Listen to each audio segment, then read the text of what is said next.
Welcome to Ahrex fly tying. My name is Håkan, and today we will be tying a wasp. That's a quite big insect, and in the late summer and in the fall, when they start dropping on the surface, the trout and the grayling can't resist them, so you need to have at least one good imitation in your box. And I will do one with using CDC, a deerhair and some foam to make it float just laying in the surface. I will be using this hook, the freshwater 530. This is the size 12, which is a nice hook for this insect. And it's good for dry flies as well, because the shank is, the wire is quite light. So I start by setting the thread, and I'm using a black GSP thread. That's mainly because I'm doing thread loops for deerhair and CDC. So we move the thread down the band and start with the abdomen. And to make these black and yellow bars separated, I will be using a technique with 2 threads, but we start with the first black bar, and I'm using Superfine dubbing and build up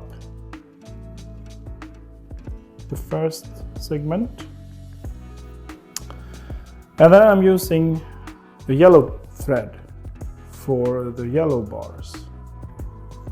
So I set the thread and I use it to hold the black thread away from the yellow. And the yellow bars is also Superfine. This is a mixture of bright yellow and some light orange Superfine.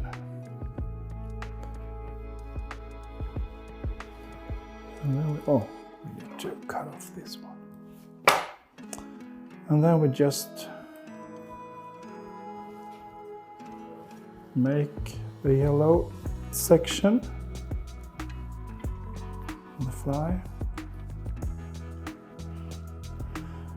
The abdomen of a wasp is quite thick and bold, so you don't need to be too careful with the dubbing. So, and then we take the black thread and do the same.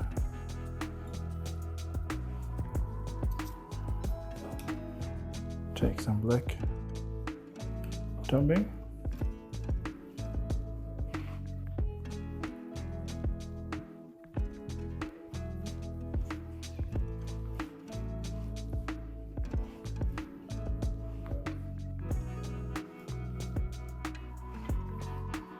This is a technique I saw in my good friend Johan Klingberg's book about dry flies, and I think it was really nice and quite easy to do this.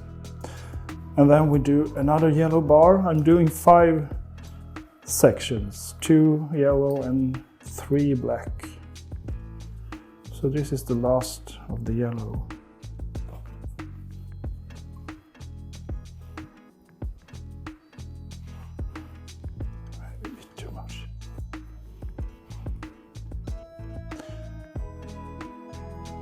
This Superfine dubbing is also good for dry fly, but of course it's not as buoyant as CDC and deerhair. But the wasp is sort of stuck in the surface, so it lays quite low in the water. So it's not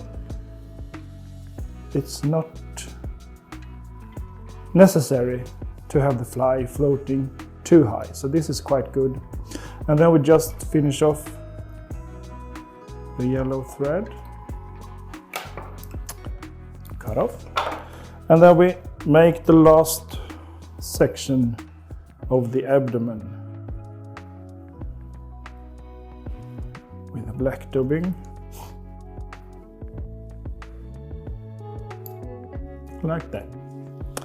And for the front part, the thorax, I start by tying a piece of black foam, which will build up this big heavy thorax like that. And the wing, I'm using white Fluorofibre, which give the impression of these glistering, translucent wings of the wasp. So I just cut off a small bundle, not too much.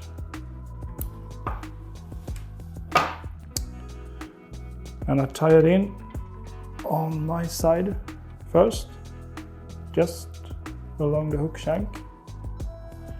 And then fold it over and tie it on the other side. Like that. And then we just trim the wing. Don't need to cut them off perfectly because you can always trim them later on. It's easier to cut off than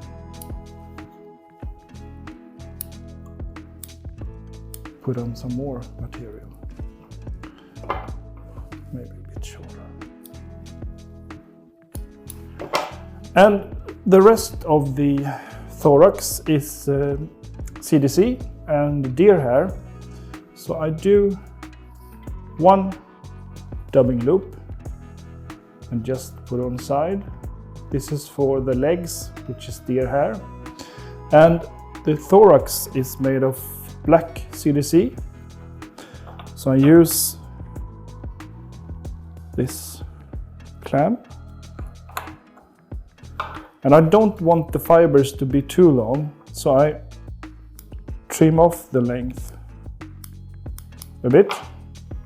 And then I take the other clamp and cut off the feather like this.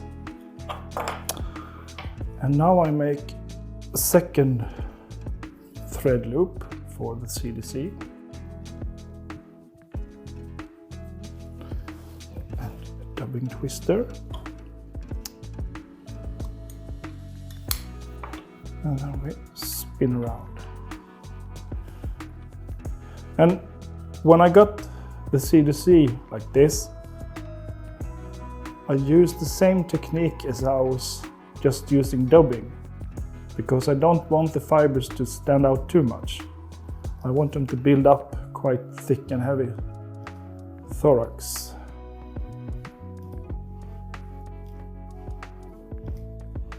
And I try to overdo the space between the abdomen and the thorax because the insect has a quite well-marked waist. And we cut off the thread. And the legs, you can use yellow hackle fibers if you want, but I use yellow deer hair. And I don't take that many, well, a bit more than 6 anyway, but not too many separate hair. And I trim them so they're not too long.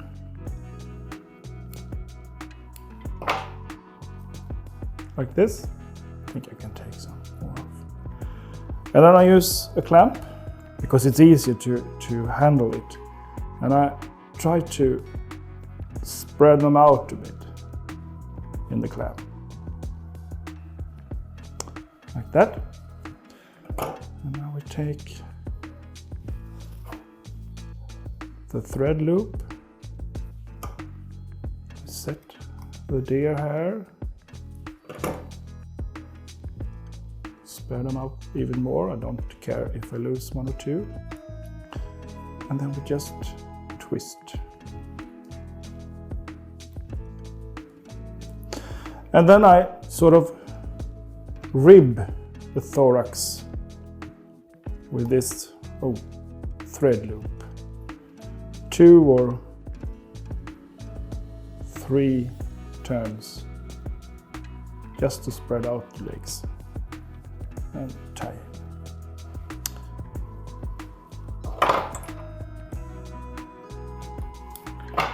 And then we use the foam, just fold it over and tie it in.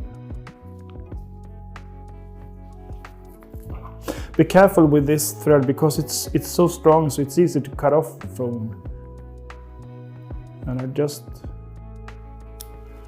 cut off, and I leave this part of the foam because it's supposed to imitate the head of the wasp. And then I just make a whip finish. And the great thing with the deer hair is if you just squeeze the legs together, you break them so it looks like insect legs, like this. And there you have a nice wasp, which will fish just in the surface. If you want, of course, you can put some floatant on the abdomen as well, but this front part is quite enough to hold the fly floating for a while. So good luck!